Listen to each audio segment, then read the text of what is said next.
নমস্কার, আমি ডক্টর সঞ্জয় সেনগুপ্ত, একজন consultant cardiac surgeon, medical super speciality hospital, Kolkata. আপনাদের সঙ্গে আমি একটু ভ্যালভ প্রতিস্থাপনের পরে যে আয়এনআর মেনটেন করতে হয় সে ব্যাপারে কিছু আমি তথ্য দিতে চাই। সেটা হচ্ছে, প্রথম কথা হচ্ছে আয়এনআর চেক করা। হসপিটালে যখন আসছেন, হসপিটাল থেকে যখন ডিসচার্জ হলেন, তখন তো একটা আয়এনআর অলরেডি রিপোর্টে লেখা থাকবে কত লাস্ট আপনার আয়এনআর ছিল। সেই বেসিসে আপনাকে ভিটামিন কে অ্যান্টাগনিস্ট যেমন ওয়ারফারিন অথবা অ্যাসিথ্রম, যেটা যে ডোজে দেওয়া সেই ডোজে দিয়ে আপনাকে বাড়িতে পাঠানো হলো, মানে ডিসচার্জ করা হলো। এরপরে প্রত্যেকবার যখন আপনি ফলো আপে আসবেন তখন একটা আয়এনআর চেক করা হবে। এর মাঝখানেও যখন অনেকটা লম্বা টাইম গ্যাপ থাকে, সেই গ্যাপে কিন্তু আপনারা অবশ্যই আয়এনআর চেক করবেন আপনার বাড়ির আশেপাশে কোনো একটা ভালো ল্যাব থেকে, এবং ল্যাব বারবার চেঞ্জ করবেন না।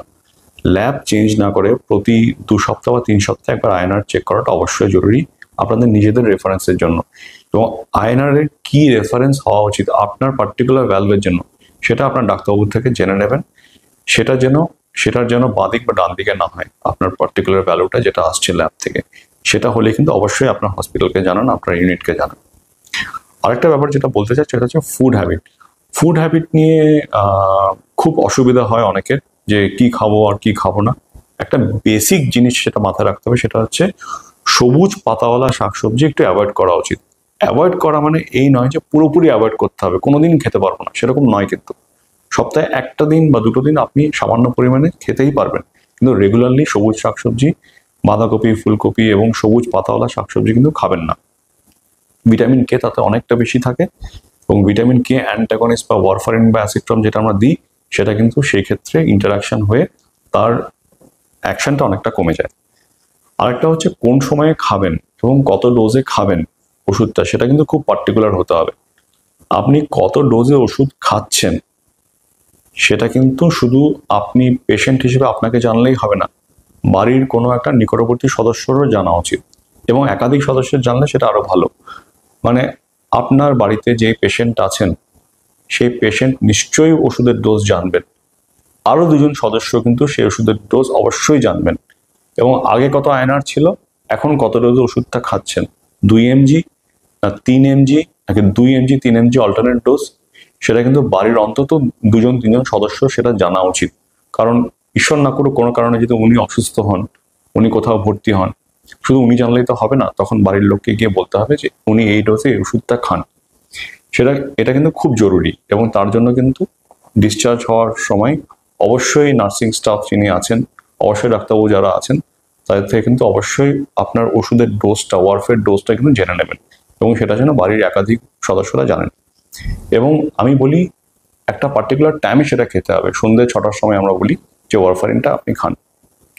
আরেকটা হচ্ছে, যখন আপনি ওয়ারফারিন বা অ্যাসিট্রম খাচ্ছেন তখন আপনার ব্লাডটা যথেষ্ট রকমের পাতলা হয়ে আছে, মানে ব্লাডটা কিন্তু এজন্যই পাতলা হয়েছে যাতে করে সেই পাতলা ব্লাডটা যখন আপনার ভ্যালভের পাশ দিয়ে যাবে, ভ্যালভটা কিন্তু ভালোভাবে মুভ করবে, যে কারণে আমরা বলি ওয়ারফারিন অ্যাসিট্রম খেতে।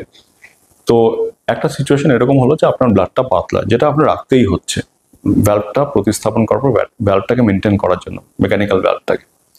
কিন্তু ব্লাড যখন এতটাই পাতলা, যে কোনো কারণে হোক, আপনার শারীরিক কারণে ব্লাডটাকে পাতলা মেনটেন করতে হচ্ছে, এই যে ব্লাডের ঘনত্বটা এতটা কম, এতে করে কি হবে, আপনি কোনো কারণে যদি হুট করে কখনো একটা ওয়েট তোলেন বা স্ট্রেন করেন, তখন কি হবে, ব্লাডটা ক্ষরণ হতে পারে, এবং সেই ব্লাড ক্ষরণের ফলে কিন্তু আপনার বড়সড় কোনো সমস্যা হতে পারে, যেমন স্ট্রোক হতে পারে, ঘাড়ের পেছনে ব্যথা হতে পারে, ব্যাক পেন হতে পারে।